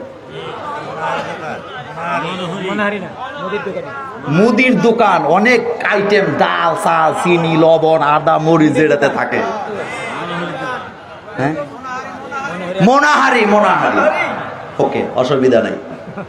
এরকমের দোকান, দোকান দিছে খুব সাজাইয়া, কাস্টমারের অভাব নাই, সলিড কাস্টমার। প্রথম দিন যাইয়া মাল লইছে 100 টাকা, টাকাও দিছে 100। মাল লইছে কয় টাকা? দিছে কত? পরের দিন আবার মালের লেগে গেছে 110 টাকার মাল লইছে, টাকা দিছে 110 টাকা। তারপরের দিন যাইয়া 500 টাকার মাল লইছে, 500 টাকা দিয়ে দিছে। কয়দিন গেছে? দোকানদার মনে মনে আল্লাহ আমারে দিছে, ভালো ভালো কিছু কাস্টমার পাইছি। চতুর্থ দিন যাইয়া 1100 টাকার মাল লইয়া 1000 টাকা দিছে, আর কইছে বাকিটা আজকাল নাই, কালকে এসে দিয়া দেবো। বেচারা কয় ভাই অসুবিধা নাই, কালকেই দিয়েন। এরকম বলে না? এর পরের দিন গেছে আবার 500 টাকার মাল লইছে, লইয়া কয় বাড়িতে মেহমান আইছে, সুতরাং আজকে টাকা দেব না, 500 টাকা বাকি, আমার নামে একটা খাতা লিখে রাখ। এরকম বলে না? আগের দিন 100 ছিল, সেটা সুদটা লেখ। আগে যেটা 100 ছিল ওইটা লেখ, আজকে যে 500 এটাও লেখ। আমি এমন মানো না কারো 10 টাকা মাইরা খাই না। বাপ কত লেখছে। পরের দিন আবার 300, পরের দিন 400, পরের দিন 200। নিতে নিতে নিতে নিতে বেটার দোকান পুরা ফিনিশ। কি বলেন শব্দটা কি? ফিনিশ। কয়দিন পরে রাস্তা রাস্তা আডে ওই যে টলি লইয়া, কিরে ভাই দোকান কই? কয় ভাই বাকি নিতে নিতে 12টা বাজাই দিছে। তো এই বাকি যে মালগুলি খাইছিল একটাও দুর্গাপুরের মানুষ না, সবগুলা আশিমের আশেপাশে থেকে ফেরেশতারা নামাইছিল। এখন আসতে কয়, এখন আসতে কয়। আমি আমার সভাপতিকে সাক্ষী রেখে আল্লাহর কোরআন সামনে রেখে বলে যাই, 10 পয়সাও যদি কোনো মুদি দোকানদারের মেরে থাকো, তোমার তওবা কবুল হবে না ততক্ষণ, এই 10 পয়সা ফেরত দিবা না যতক্ষণ। এবার মুছে তেল দেন, এবার মুছে তেল দেন। আপনার বাপ মরে গেছে, হাজার হাজার কোটি টাকা মানুষের খাইয়া, আর আপনি 10 কেজি জিলাপি দিয়া আপনি আপনার বাপের ফার করে দিবেন, আর আমাদের মোল্লারা ঠেলা মারলে আল্লাহ জান্নাত দিয়ে দিবে। বাঁচার কোন রাস্তা নাই, বিশ্বাস করেন। বাঁচার কোন রাস্তা আছে নাকি? সে আল্লাহ পাক বলছেন, আলাম নাজআলিল আরদা মিহাদা, জমিনের আইল ঠেলে ধাক্কা এমন লোক আমাদের মধুপুরে নাই। জমিনের আইল কি আপনারা কি বলেন? বাতর। দুবাসী ছাড়া বুঝার কোনো কায়দা নাই। বাতর মানে আইল বলে, আইল কি বলে? আস্তে আস্তে ধাক্কা, একবারে কিন্তু ধাক্কা দেয় না। কাতি মাস আসছে তো কোদাল দিয়া এরকম কাটে। কি করে? এরকম অভদ্র মানুষ বা ভদ্র মানুষ আমাদের এই সমাজে একজনও নাই। যে আইলটা আপনার ধাক্কা, আপনি কি জানেন যে এই আইলটা যে আপনার কাঁধের উপরে উঠায় দেওয়া হবে একদিন?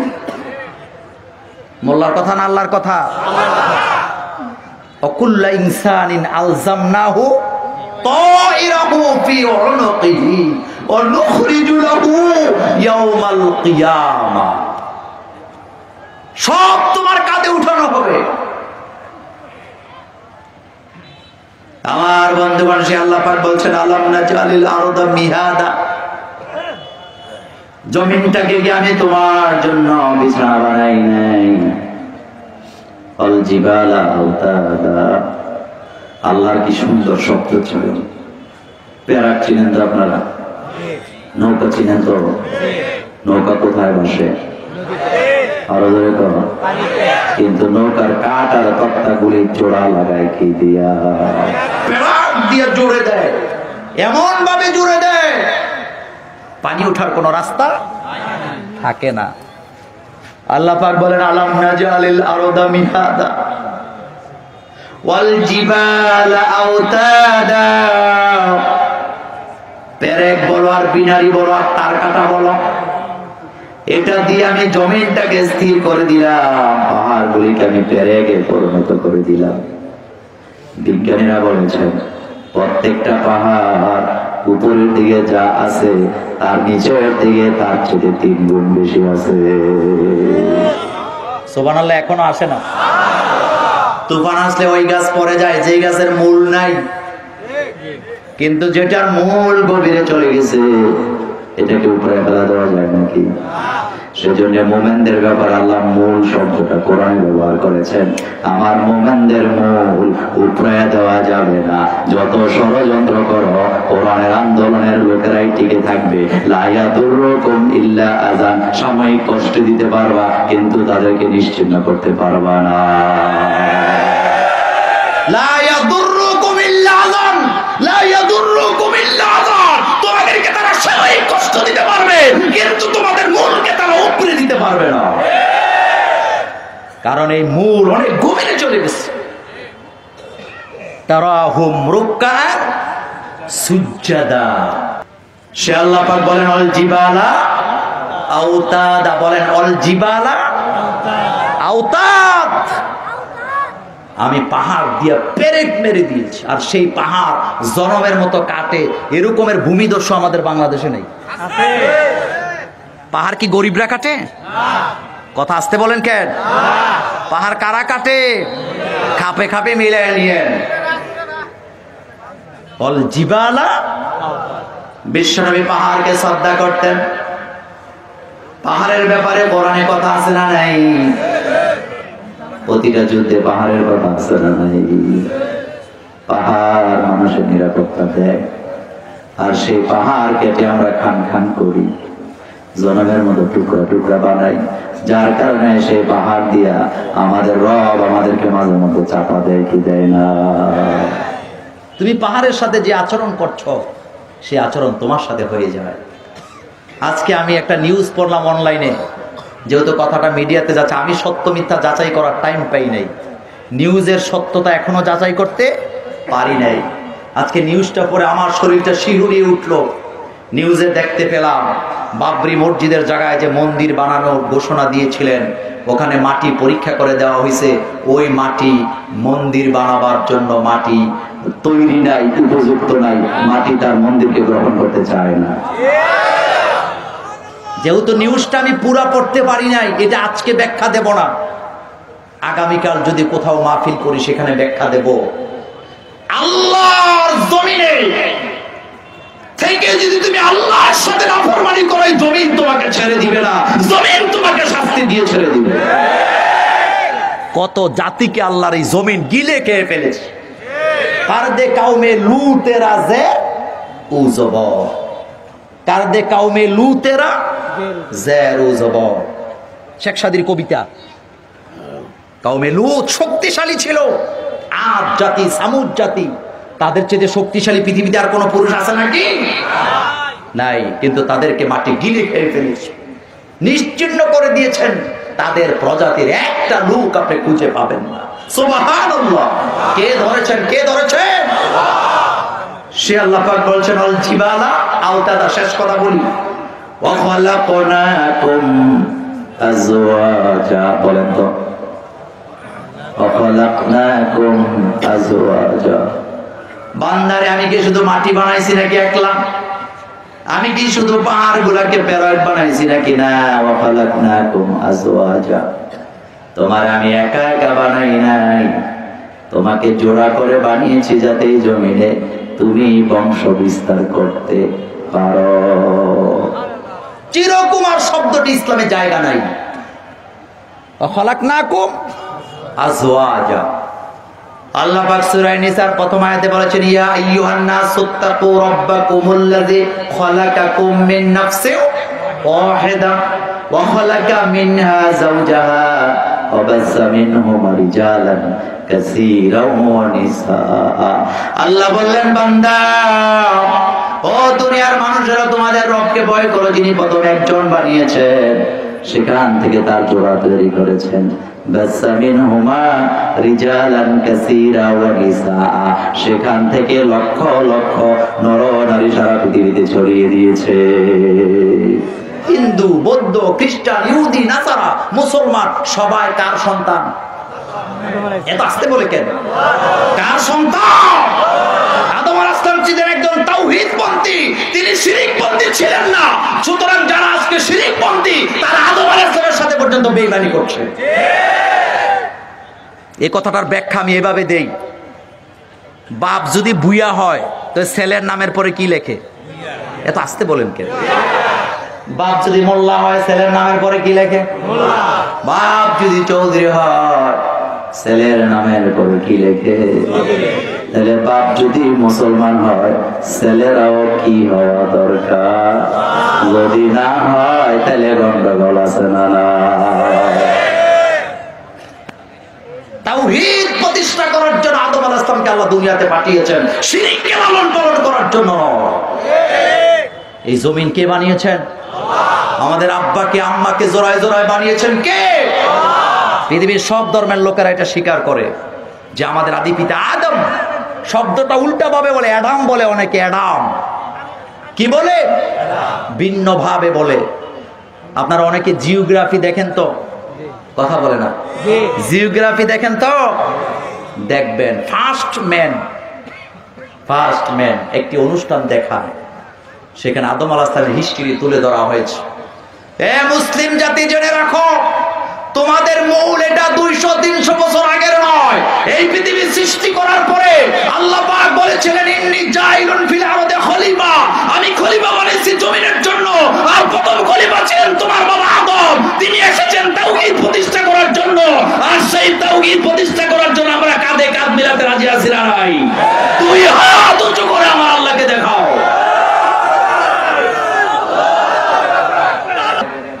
আসলে আমাদের কাজ হলো কোরআনের কথাগুলি মানুষের কাছে বলা। আমরা দুনিয়া আখিরাত এই দুইটা জায়গার কল্যাণ আমরা চাই কি চাই না? আমরা শান্তি চাই, আমরা ভ্রাতৃত্ব চাই, আমরা বন্ধন চাই, আমরা ভালোবাসা চাই।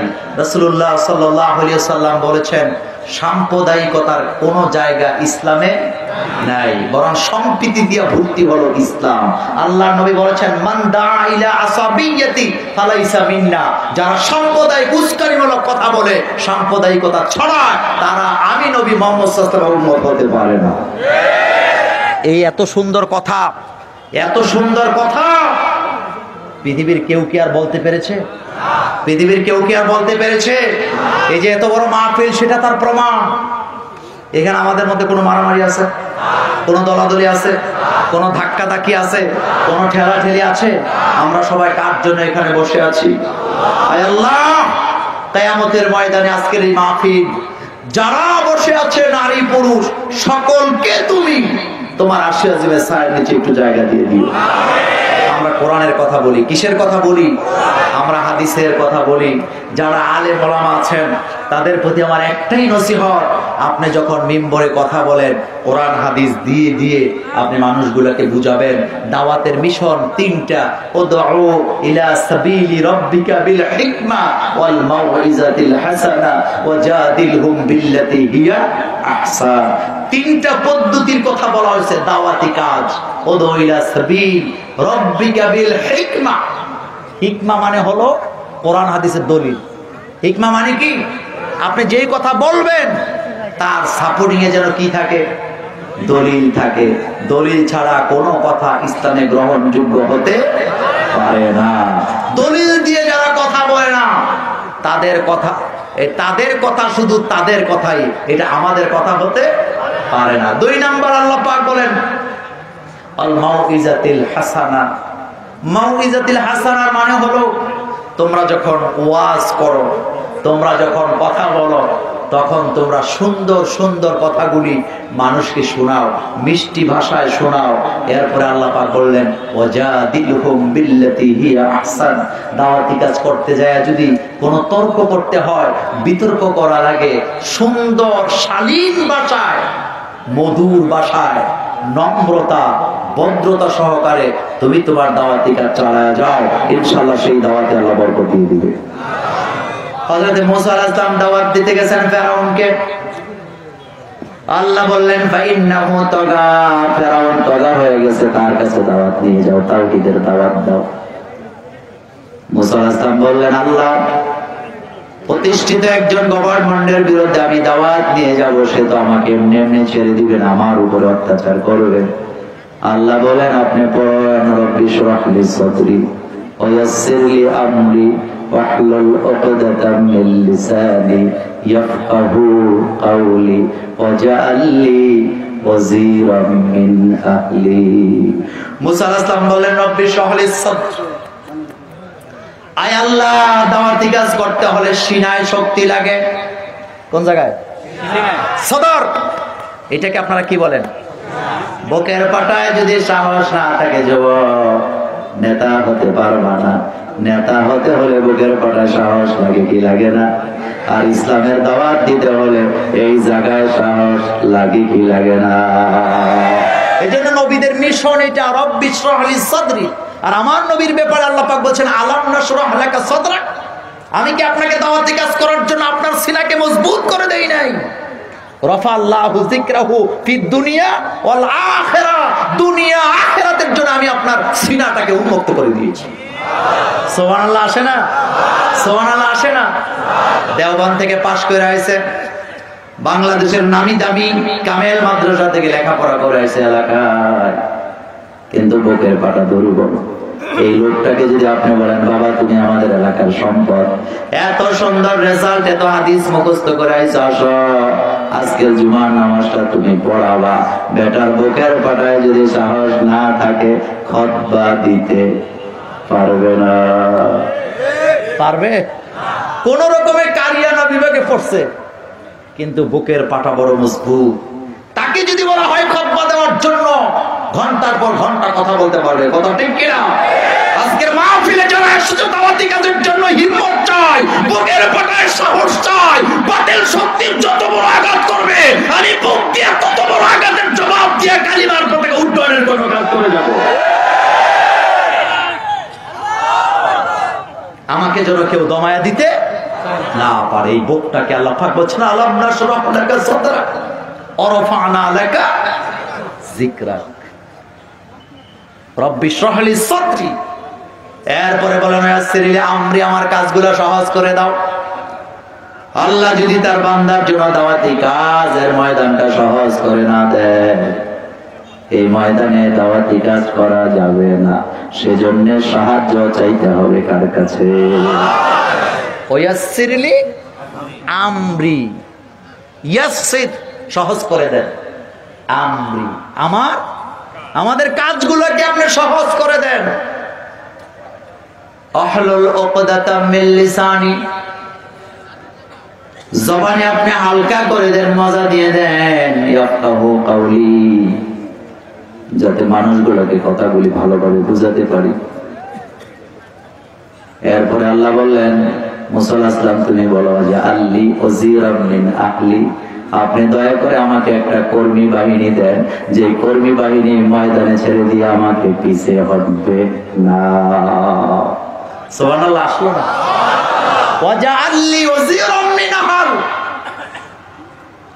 আমাকে একদল স্বেচ্ছাসেবক দেন, কর্মী দেন, আমি যাদেরকে নিয়ে কাজ করব, তবে তারা যেন বিশ্বাসঘাতক না হয়। দাওয়াতের ময়দানে আমাকে যেন ছেড়ে তারা পালিয়ে না যায়। একের পর এক শহীদ হয়ে যাবে, দাওয়াতের ঝান্ডা সামনের দিকে চলতেই থাকবে, এটা থেমে যাবে না, যাবে না, যাবে না, যাবে না। ওয়াজআললি ওয়াজিরাম মিন আহলি, আমি মরে যাব আমার ছেলে দাওয়াতি কাজ করবে, আমি মরে যাব আমার ভাতিজা দাওয়াতে কাজ করবে, আমি মরে যাব আমার আশেপাশের ছেলেরা দাওয়াতি কাজ করবে। এই মাহফিল বর্তমানে যারা কমিটিতে আছে একদিন আসবেই, তারা চলে যাবে, কিন্তু নেক্সট জেনারেশন তৈরি হয়ে যাবে এই মাহফিলকে টিকিয়ে রাখার জন্য। আর এই মাহফিল টিকে থাকবে ততদিন, আল্লাহর আকাশ আর জমিন টিকে থাকবে যতদিন। যদি এই দাওয়াতি কাজ থাকে, ইসলাম প্রসার হয় কিসের দ্বারা? কিসের দ্বারা? কিসের দ্বারা? দাওয়াতের দ্বারা। আমরা তাদেরকে ভালোবাসা দেব, আমরা তাদেরকে ফুল ছিটাবো। যারা আমাদেরকে ঘৃণার বাণী শোনায়, আমরা তাদেরকে ভালোবাসার বাণী শোনাবো। যারা আমাদেরকে অস্ত্র দিয়ে আঘাত করে, আমরা তাদেরকে গোলাপের পাপড়ি দিয়া তাদেরকে লাল করে দেব। রাজি আছি না নাই? আসেন ভাইয়েরা, কোরআনের জন্য এক কাতারে দাঁড়াই, ইসলামের জন্য এক কাতারে দাঁড়াই। আখেরাতের কথাগুলি বলে গেলাম। আমার ভাইয়েরা, আমি দুর্বল মানুষ। কোরআনের ময়দানে যারা কথা বলে, শারীরিকভাবে সবচেয়ে বেশি আমিই দুর্বল। আমি মূলত 1.5 ঘন্টার বেশি কথা বলি না, এরকমের রেকর্ড নাই, এটা আজকে ভঙ্গ হয়ে গিয়েছে। আমি সব সময় 90 মিনিট কথা বলি, কিন্তু আজকে অলরেডি 2.25 ঘন্টা হয়ে গেছে, যেটা আরো 1 ঘন্টার বেশি হওয়ার কাছাকাছি যাচ্ছেন। আমি আপনাদের কাছে দোয়া চাই, আপনারা আমাদের ভাই, আমরা যেন কোরআনের ময়দানে কথাগুলি বলতে পারি ভালোবাসা নিয়ে। কিয়ামতের ময়দানে সব দল মত নির্বিশেষে কাতারে কাতারে দাঁড়িয়ে আমরা যেন এক কাতারে আল্লাহর জান্নাতে দলে দলে যেতে পারি। আল্লাহ যেন তৌফিক দেন। আমরা বলি আমিন। আর জোরে বলি আমিন।